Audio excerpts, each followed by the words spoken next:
The sky above New York turned black at noon. Jake Morrison stood on the roof of the Coalition Defense Building and watched the alien ships block out the sun. They were massive, each one larger than any city he had ever seen. Their hulls were dark metal that seemed to absorb light instead of reflecting it. There were hundreds of them, maybe thousands, hanging in the atmosphere like terrible storm clouds that would never pass. His radio crackled with desperate voices. Fighter squadrons were launching from bases across the planet.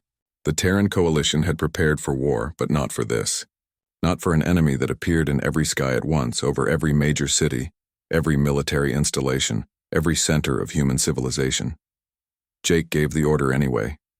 He was a commander. It was his job to fight. The human fighters looked like insects next to the alien vessels. They fired missiles and energy weapons that splashed harmlessly against shields humans barely understood. The aliens didn't even return fire at first. They just waited, letting humanity exhaust itself against their defenses. When the aliens finally responded, it took 6 hours to destroy every military spacecraft Earth had launched. 6 hours to reduce humanity's entire defensive fleet to burning debris falling through the atmosphere like rain. Jake watched it happen. He counted the losses. 3,000 ships.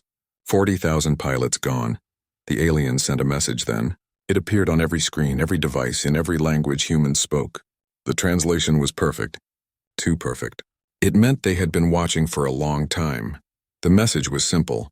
Surrender or die. 24 hours to decide. The World Council met in emergency session. Jake was there, along with every other high-ranking military officer still alive. They discussed options that didn't exist. They talked about last stands and final defenses and going down fighting. But in the end, they all knew the truth. Humanity had one choice. Live as whatever these aliens wanted them to be or die as a species. The vote wasn't even close. Survival won. It always did. Jake was there when they signed the surrender aboard the alien flagship. The ship was so large it had its own gravity, its own atmosphere, its own ecosystem. The corridors were built for creatures much bigger than humans. The air smelled like copper and something else Jake couldn't identify. Something chemical and wrong. The aliens called themselves the Krell.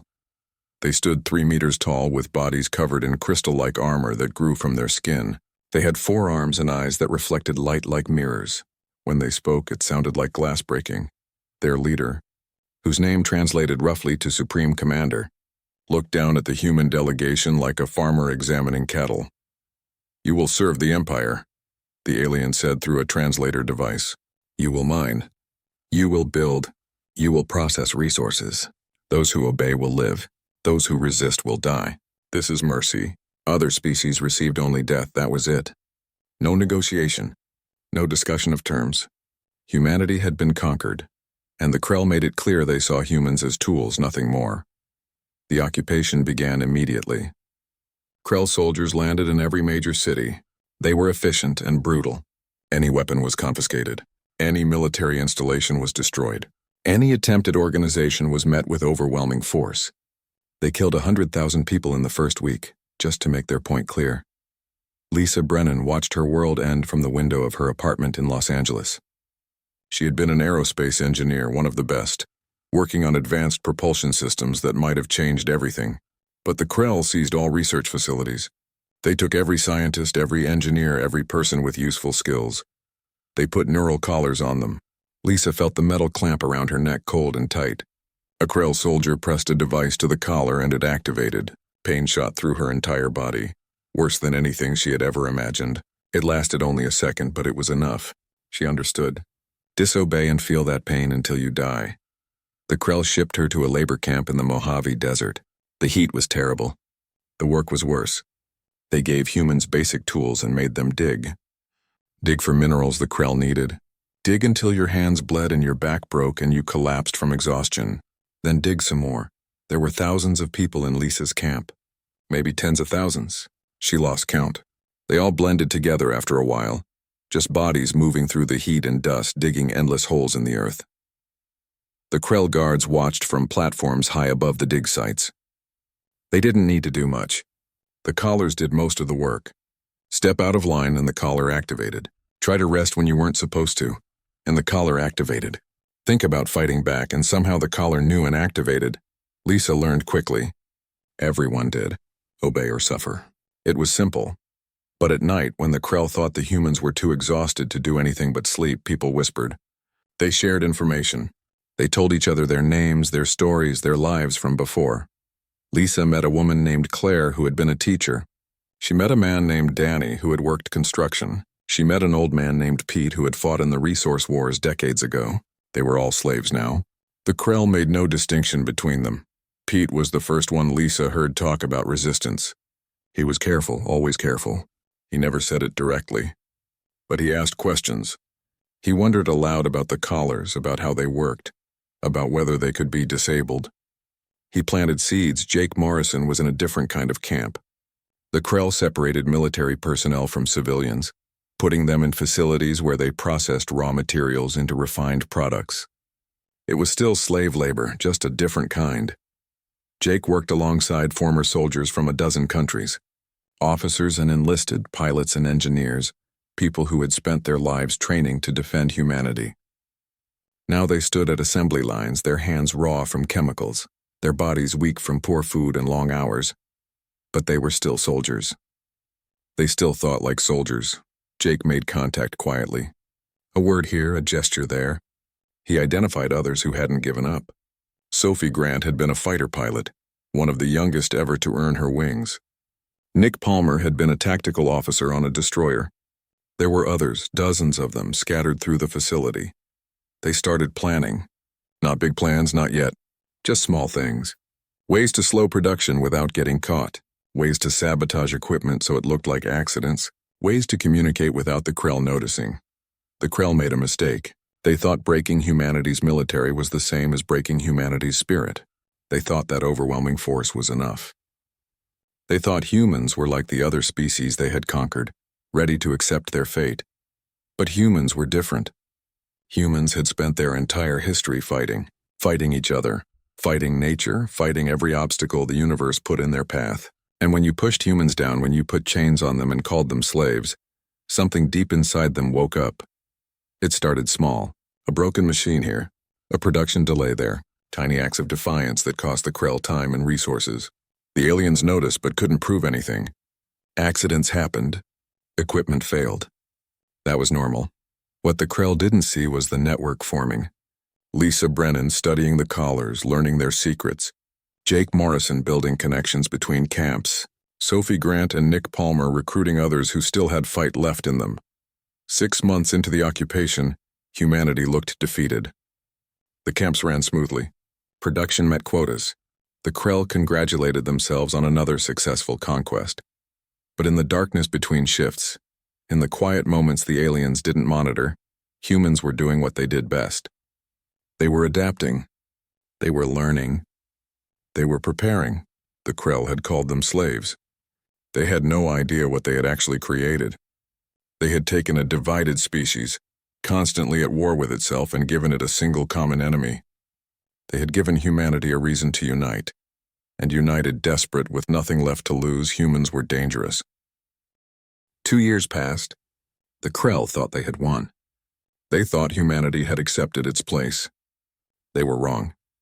Lisa Brennan held the neural collar in her hands and smiled. It had taken her 18 months to figure out how it worked. Another 6 months to find a way to disable it without triggering the alarm that would bring Krell guards running. But she had done it. The collar used a quantum signal to monitor brain patterns. When it detected thoughts the Krell classified as rebellious, it sent pain signals through the nervous system. But Lisa had found the weakness. The signal had to cycle every 3 seconds to reset. In that tiny gap, if you knew exactly what to do, you could reprogram it. She tested it on herself first. Her hands shook as she attached the bypass device she had built from scavenged parts. If she was wrong, the collar would kill her. If she was right, she would be free. The device clicked into place. Lisa held her breath and activated it. For a moment, nothing happened. Then the collar's status light changed from red to green. She thought about the Krell, thought about fighting them, thought about burning their ships from the sky. No pain came. Lisa wanted to scream with joy, but she kept quiet. The camp was always watched.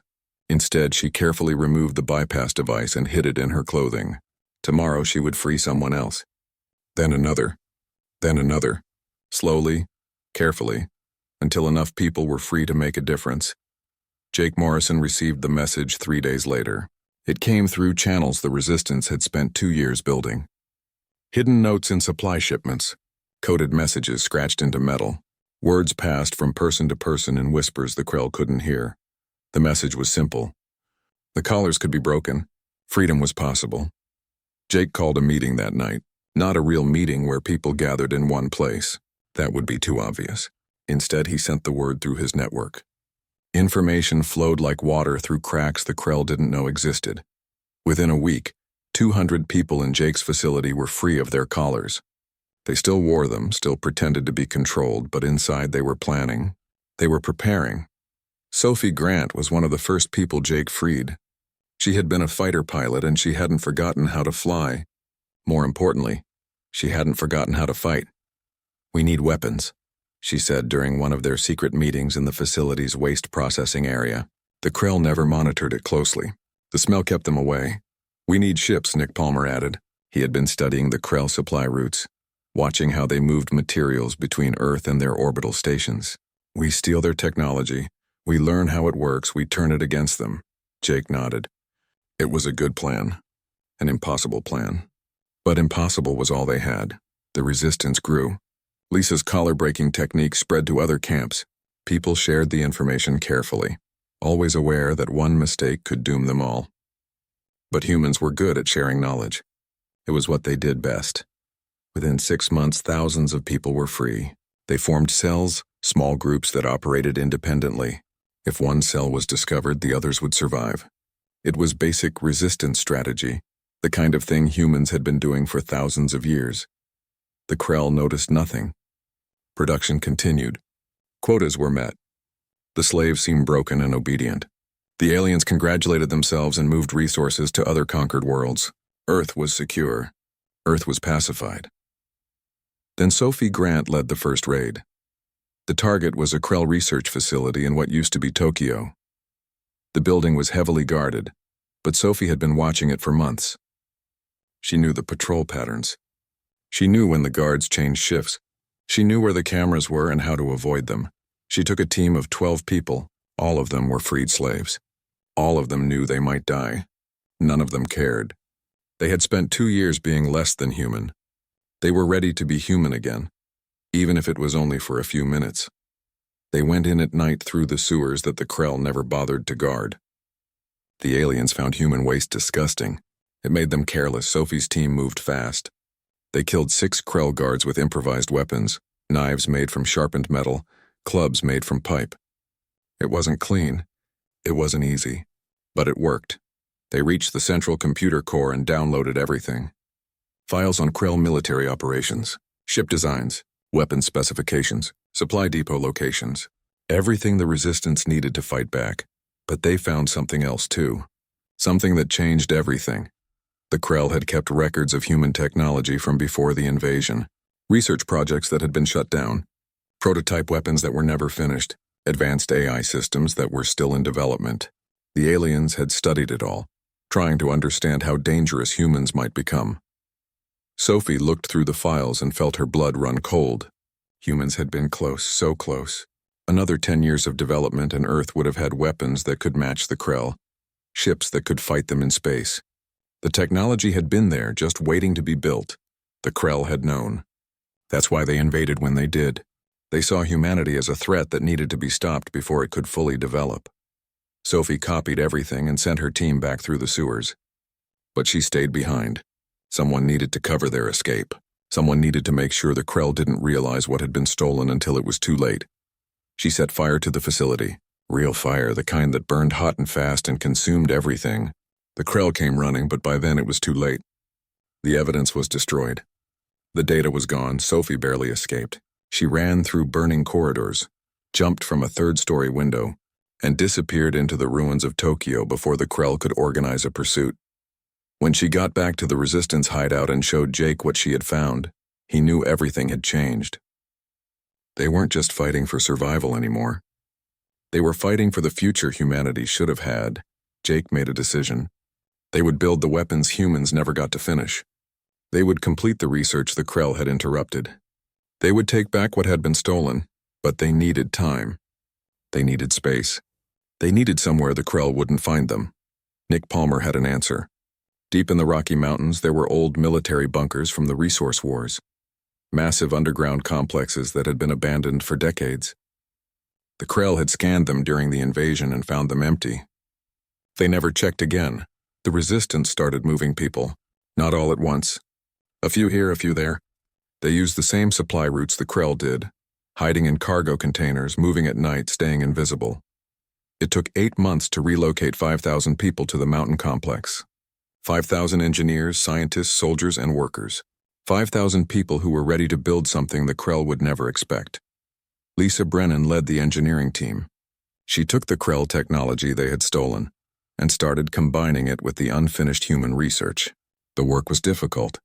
The two technologies didn't want to work together. But Lisa was patient. She tested. She failed. She tried again. Slowly, impossibly, it started working. Hybrid engines that combined human fusion drives with Krell gravitational manipulation. Weapons that used human targeting systems with Krell energy output. Shields that layered both technologies for maximum protection. They built ships, not big ships at first, just fighters. Small, fast craft that could be hidden easily and built quickly. Sophie Grant tested the first one and almost cried. It flew like a dream. It responded to her thoughts almost before she had them. It was beautiful. They built more. Dozens of them. Then hundreds, but the Krell were getting suspicious. Production at the labor camps had started dropping. Not much, just a few percentage points, but enough to notice. The aliens increased patrols. They started random inspections. They executed slaves who looked at them wrong just to reinforce control. Then they made a mistake. A big one. A Krell commander decided to make an example. He picked a camp at random, one in Australia, and ordered everyone there killed. 10,000 people. Men, women, children. He wanted to show humanity what happened when production quotas weren't met.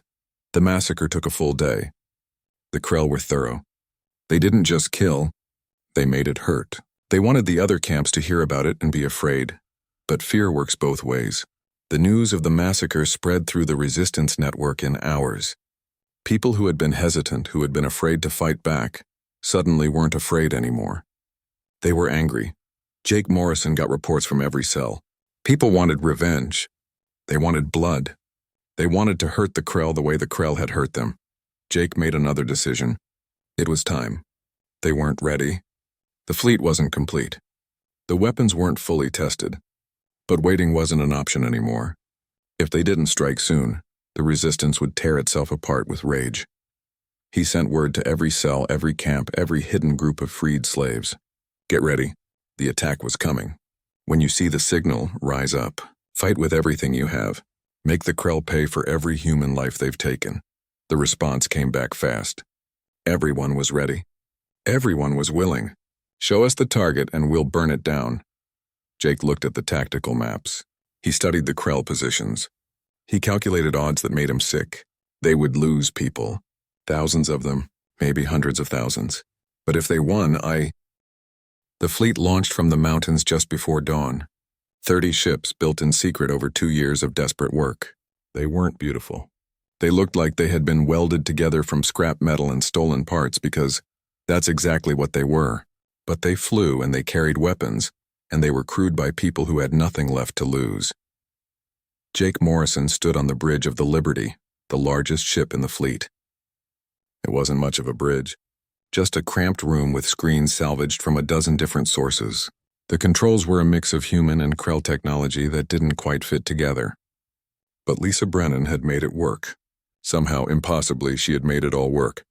Sophie Grant flew lead in the fighter wing. 20 small craft, each one carrying a pilot who had spent the last year training in secret. They weren't as good as they needed to be. There hadn't been time. But they were good enough to die well, and that was all they needed. The fleet stayed low at first, skimming through canyons and valleys, using the terrain to hide from Krell sensors. They had one advantage. The Krell never expected an attack from their slaves. Why would they? Slaves didn't have ships. Slaves didn't have weapons. Slaves knew their place. The Krell were about to learn how wrong they were. Nick Palmer coordinated the ground forces. While the fleet attacked from above, resistance cells across the planet would rise up. Every camp, every facility, every place humans were held in chains would explode into violence at the same moment. The Krell would be hit from all sides at once. It was the only way the plan could work. The fleet reached the launch point, a valley in what used to be called Nevada, where the mountains blocked Krell sensors. Jake gave the order. All ships prepare for orbital insertion. The engines roared. The ships climbed. They punched through clouds and into the thin air of the upper atmosphere. Alarms screamed as Krell detection systems finally noticed them. But by then it was too late to stop them. The Krell command station hung in orbit like a small moon. It was massive, bristling with weapons surrounded by patrol ships. Jake looked at it and knew most of his people wouldn't survive the next hour, but that was fine. They hadn't expected to survive. They had only expected to fight. The Krell ships moved to intercept. They were fast and deadly, crewed by warriors who had conquered 100 worlds. They looked at the human fleet and probably laughed. What were these crude vessels going to do against the might of the Empire? They found out quickly. Sophie Grant led her fighters in first. The Krell expected them to attack the big ships. Instead, they went after the Krell fighters, swarming them in groups of 3 or 4. The Krell pilots were better trained and had better ships. But they fought like they always fought, with discipline and standard tactics. Sophie and her pilots fought like humans. They broke every rule. They took risks no sane pilot would take. They used the debris from destroyed ships as cover. They rammed when they ran out of ammunition. They made the Krell fighters chase them into crossfire from the larger human vessels. It was chaos. Beautiful, terrible chaos. And in chaos, the side willing to die had the advantage. Jake brought the Liberty in close to the command station. Krell defensive guns tore into his ship. Hull plates ripped away. Systems failed. People died at their stations, burned by electrical fires or sucked into space through hull breaches. But the ship kept moving forward. Lisa Brennan worked miracles in the engine room. Every time a system failed, she rerouted power. Every time the ship should have fallen apart, she held it together with spare parts and desperate ingenuity. She screamed at her team to keep working, keep fighting, keep the ship alive for just a few more minutes. The Liberty fired everything it had. Missiles that combined human explosives with Krell guidance systems. Energy beams that shouldn't have worked, but did because Lisa had refused to accept that they couldn't. Kinetic rounds fired at such close range, the Krell shields couldn't fully stop them. The command station shields flickered, weakened, failed in sections. Jake saw his opening. He ordered the boarding teams to launch. 20 small craft, little more than armored shuttles, shot toward the station. Half of them died in the first 30 seconds. Krell point defense guns tore them apart. But the other half made it through and slammed into the station's hull. Breaching charges blew holes in the metal. Human soldiers poured through, wearing suits they had built themselves from stolen materials. They carried weapons that were barely more than tubes that threw metal at high speed. But metal killed Krell just fine. Nick Palmer was in the first wave. He had trained for this moment. The close-quarters combat played to human advantages. The corridors were tight. The Krell were large and slow in confined spaces. Humans were small and fast and vicious. The Krell fought back hard. They had weapons that could turn a human into ash. They had armor that could stop most bullets. They had centuries of combat experience, but they had never fought an enemy like this. An enemy that didn't care about dying. An enemy that saw every corridor as a potential ambush point. An enemy that used the station itself as a weapon, venting atmosphere, cutting power, turning the environment deadly.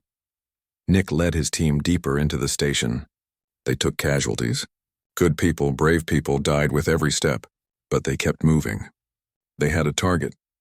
The command center where the Krell leadership coordinated the entire occupation of Earth. On the surface, the signal went out. Every resistance cell received it at the same moment. The attack had begun. Rise up, fight back, make them pay. The labor camps exploded into violence. Humans who had spent 2 years pretending to be broken suddenly weren't broken anymore.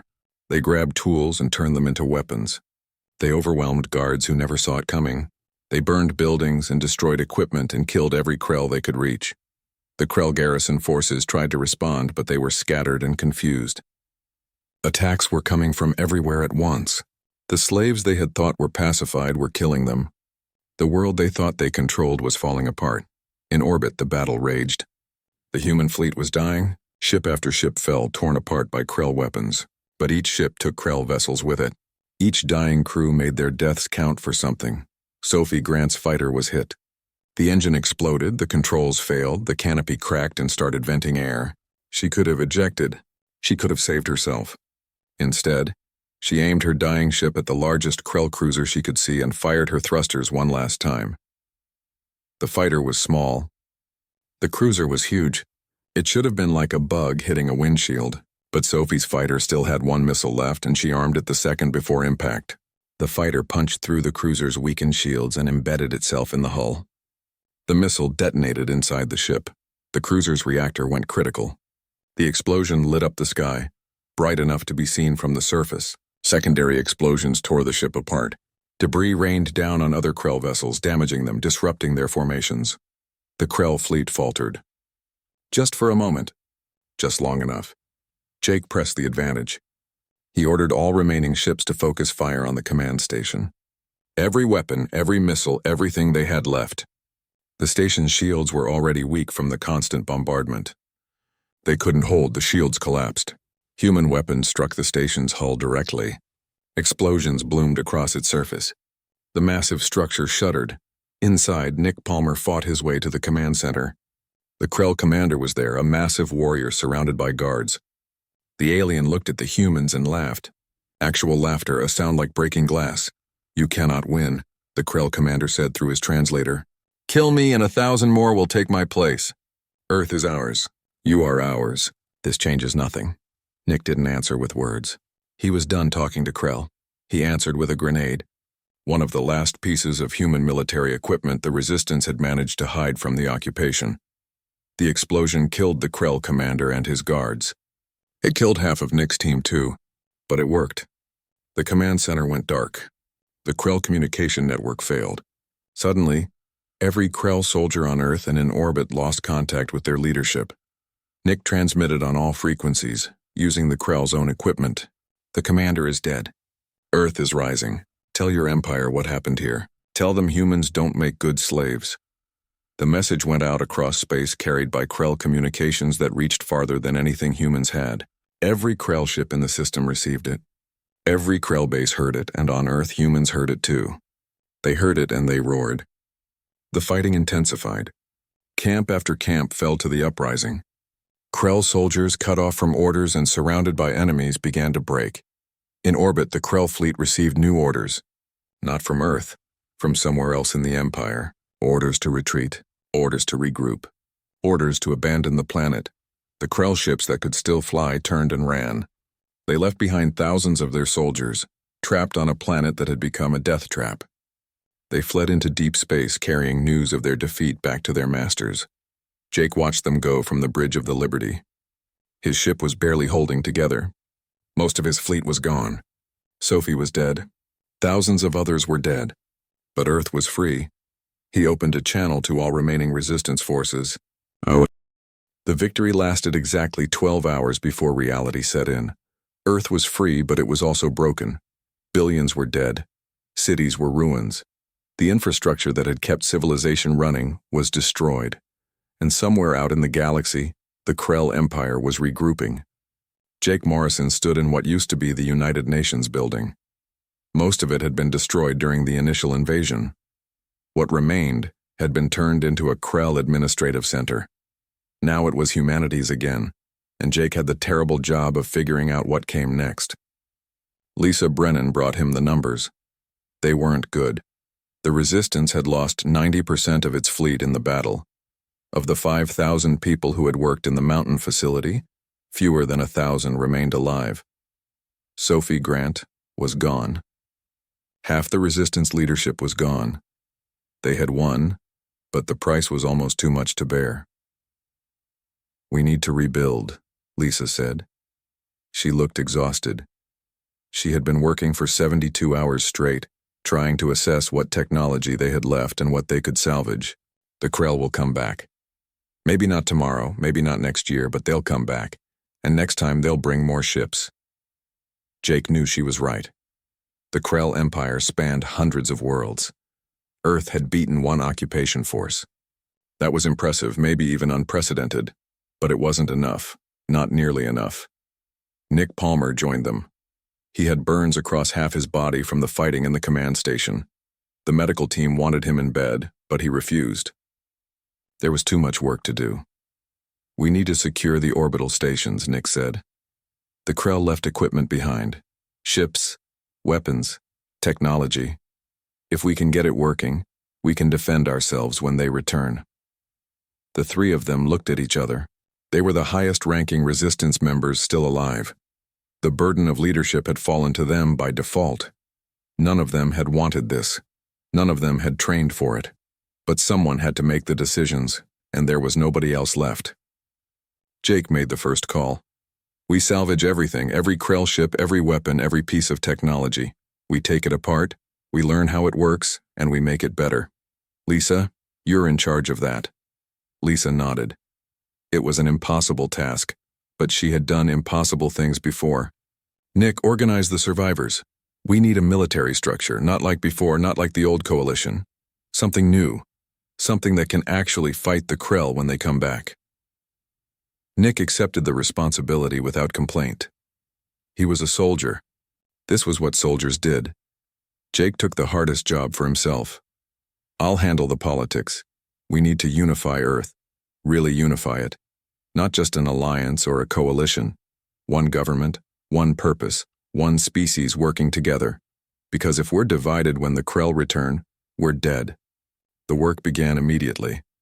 Lisa took teams to the orbital stations and the crashed Krell ships. What she found amazed her. The Krell technology was advanced, but it wasn't as advanced as she had feared. It was just different. They had focused on different problems, developed different solutions. Human technology had been evolving toward AI integration and adaptive systems. Krell technology was more rigid, more focused on raw power and standardized designs. Neither approach was better. They were just different. Lisa started combining them. She took Krell power systems and integrated human AI controls. She took human weapons targeting and combined it with Krell energy output. She created hybrid systems that were better than either species could have made alone. The work was slow. They didn't have factories anymore. They didn't have the infrastructure to mass-produce anything. Everything had to be built by hand, piece by piece, using whatever materials they could salvage. But humans were good at making do with limited resources. They had been doing it their entire history. Nick built the new military from scratch. He called it the Terran Defense Force because it was simpler than trying to represent every nation that didn't really exist anymore. He recruited anyone who could fight and anyone willing to learn. The training was brutal. Nick knew they didn't have time to be gentle. The Krell could return at any moment. Every soldier needed to be ready to fight and ready to die. He taught them everything he had learned in the Resistance. Guerrilla tactics, asymmetric warfare, how to turn any environment into a weapon, but he also taught them something new. He taught them to fight in space. Humans had never really fought in space before. A few skirmishes, some theoretical training, but nothing like what they would face against the Krell. Nick used the captured Krell ships for training.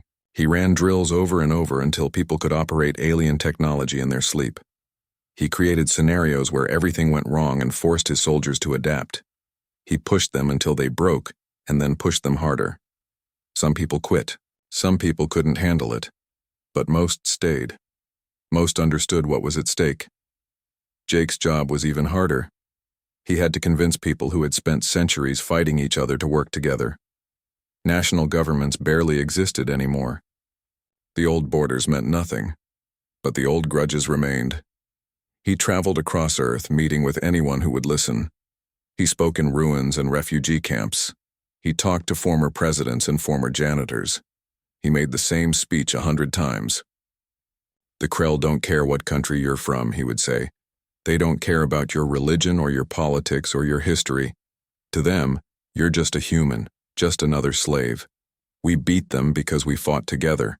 If we go back to fighting each other, they'll win next time. It's that simple."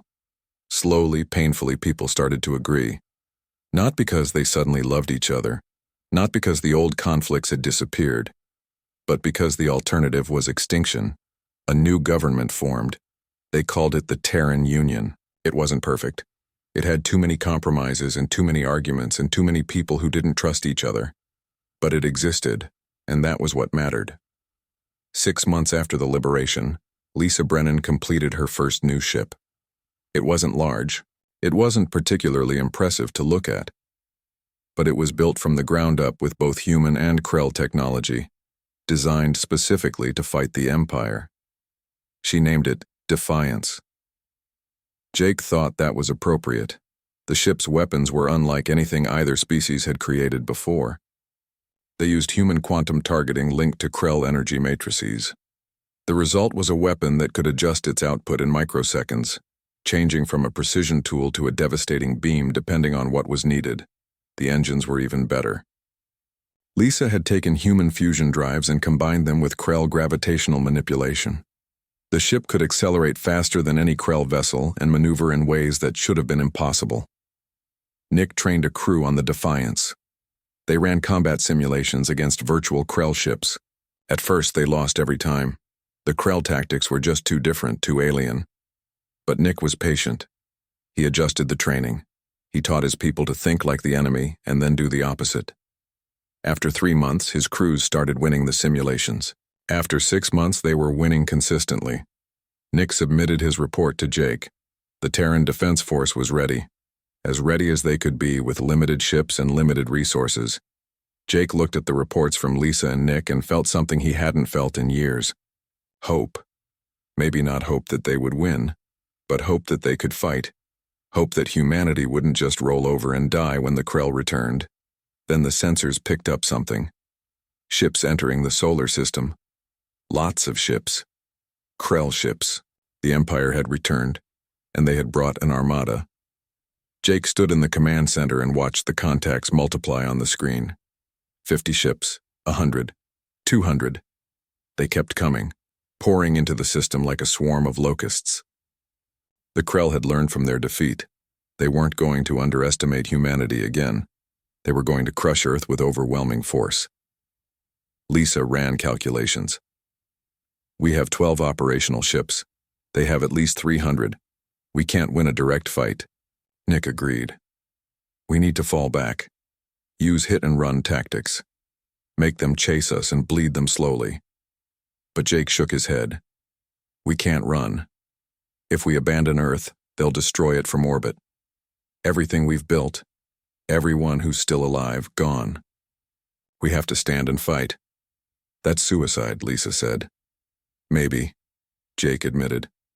But it's our only option. He opened channels to every ship, every defense platform, every soldier in the Terran Defense Force. This is Commander Morrison. The Krell are here. They've brought an army to destroy us. They think overwhelming numbers will be enough. They're wrong. He paused, choosing his words carefully. We beat them once when we had nothing. Now we have ships. We have weapons. We have knowledge. We know how they fight. We know how they think. And we know something they don't. We know that we're done being afraid. We know that we'd rather die free than live as slaves. We know that every single one of us is willing to burn before we bow. So here's what we're going to do. We're going to meet them in battle. We're going to hit them so hard they'll feel it across their entire empire. And when we're done, they'll know that Earth is not for conquest. Earth is not for sale. Earth belongs to humanity, and we will defend it until there's nothing left to defend. The response came back fast. Every ship acknowledged. Every soldier confirmed. They understood. This might be the end, but they would go out fighting.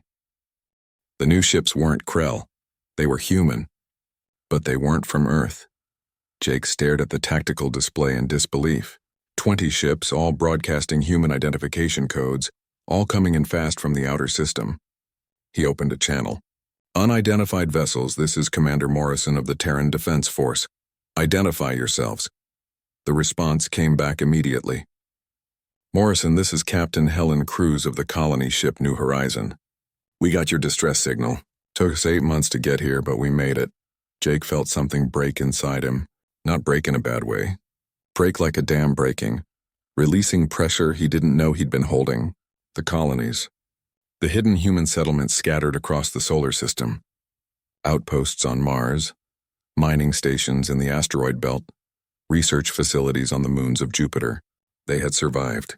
And they had come to help. "Cruz, you picked a hell of a time to show up," Jake said. "Wouldn't miss it for the world," Helen replied. "We heard what you did. How you broke free? Every human in the system heard about it. Figured it was time we did our part." The colony ships weren't warships. They were converted freighters and mining vessels, equipped with whatever weapons the colonists could cobble together. But they were fresh, undamaged, and crewed by people who had spent 8 months preparing for this fight. They hit the Krell from behind. The aliens had been focused on Earth, on finishing off Jake's fleet. They hadn't expected an attack from the outer system. Their formation scattered as the colony ships tore through their rear lines. It wasn't enough to turn the tide. The Krell still had overwhelming numbers, but it bought time. Time for Lisa to get the damaged ships back into the fight. Time for Nick to reorganize the defense. Time for Jake to formulate a new plan. He studied the tactical display. The Krell were adapting. They were splitting their forces, sending part of their fleet to deal with the colony ships while the rest pressed toward Earth. In an hour, maybe less, they would overwhelm both groups unless Jake did something crazy. "Lisa," he said, "the command station. Is it still operational?" Lisa checked her screens. "Partially. We've been using it as a communications hub. Why? Can you overload its reactor?" There was a long pause. "Yes, but Morrison, if we do that, the explosion will be massive. Anything within 1,000 kilometers will be destroyed. Including Krell ships? Including everything." Jake looked at the display again. The Krell fleet was clustering around Earth, trying to establish orbital control. If he could lure enough of them close to the station, if he could time it right, he could take out a huge chunk of their armada. "Do it," he ordered. "Set the reactor to overload. Make it look like we're trying to evacuate the station. Make them think we're running." Lisa understood immediately. "You're using it as bait. Morrison, we have people on that station." "I know. Tell them to evacuate now. Anyone who can't make it off in the next 10 minutes stays behind and makes sure the Krell take the bait." It was a terrible order. Jake hated giving it. But it was necessary. This was war, and in war people died so others could live. Nick organized the evacuation. Shuttles launched from the command station, heading toward Earth. The Krell saw them and assumed the humans were abandoning their positions. Several Krell ships moved in to capture the station before it could be destroyed. Perfect. Lisa worked on the reactor, pushing it toward critical failure. She routed all the safety systems through a single control. When she triggered it, the reactor would go from stable to catastrophic in seconds. No time for the Krell to react. No time for them to run. More Krell ships approached. They were drawn to the station like moths to a flame. Jake counted them. 50 ships, 70, 100. The number kept climbing. "How many more can we get?" he asked Lisa. "If we wait any longer, they'll realize it's a trap," she replied. 5 more minutes, Jake decided. Get as many as possible. Those 5 minutes felt like hours. Every second, Jake expected the Krell to figure out what was happening. Every second, he expected them to pull back. But they didn't. They kept coming, eager to secure the station and use it against the humans. The count reached 150 ships. "Now," Jake ordered. Lisa triggered the reactor overload. On the station, the skeleton crew that had stayed behind broadcast a final message. For Earth, for humanity, for freedom. Then the reactor exploded. The blast was like a new sun being born. It consumed the command station instantly. The shockwave expanded outward at incredible speed, tearing apart everything in its path. Krell ships tried to raise shields, tried to run, but they were too close. The explosion caught them and ripped them to pieces. 150 Krell ships died in that blast. 150 vessels that would never threaten Earth again. The rest of the Krell armada recoiled. They had just lost half their fleet in a single moment. The humans, the slaves they had conquered and dismissed, had just inflicted the greatest single defeat in Krell military history. Jake didn't give them time to recover. "All ships, attack now. Hit them while they're scattered." The human fleet surged forward. The colony ships came in from the flank. Together they tore into the disorganized Krell formations. The aliens tried to regroup, tried to reform their battle lines, but they were in chaos. Nick's training paid off. Human crews exploited every moment of confusion, every gap in the Krell defenses. They fought with precision and fury, making every shot count. The Krell flagship broadcast a retreat order. The remaining ships broke off and fled toward the edge of the system. The humans pursued, harrying them every step of the way, making sure they understood that Earth was no longer prey. The battle lasted another 2 hours. By the end, the Krell armada was broken. Of the 300 ships they had brought, fewer than 80 escaped. The rest were destroyed or captured, their crews dead or imprisoned. Jake stood on the bridge of the Liberty and watched the last Krell ship jump to faster than light speed. They were gone. Earth was still free, but the victory felt hollow. The command station was gone. The people who had stayed behind to ensure the trap worked were dead. Good people, brave people, people who deserved to see the freedom they had helped win. Helen Cruz's ship pulled alongside the Liberty. She opened a channel. "Commander Morrison, my people are volunteering to stay. Help rebuild. We've been hiding for 2 years while you fought. Time we did more than just survive." Jake felt gratitude wash over him. "We could use the help, Captain." Over the next weeks, more ships arrived from the outer colonies. Not many. Humans had never established large populations beyond Earth, but every person helped. Every pair of hands made a difference. Lisa coordinated the reconstruction. They salvaged the destroyed Krell ships, pulling technology and resources from the wreckage. They built new vessels, better ones, incorporating everything they had learned from 2 battles against the Empire. Nick expanded the Terran Defense Force. Volunteers came from every settlement. He trained them, organized them, turned them into a military that could defend humanity across the entire solar system. Jake worked with the Terran Union to establish a new government structure. Representatives from Earth and the colonies met to write a constitution, to create laws, to build something that could unite humanity under a common purpose. It wasn't easy. People argued. They disagreed. They brought old grudges and new conflicts. But they kept working at it because they knew the alternative was extinction.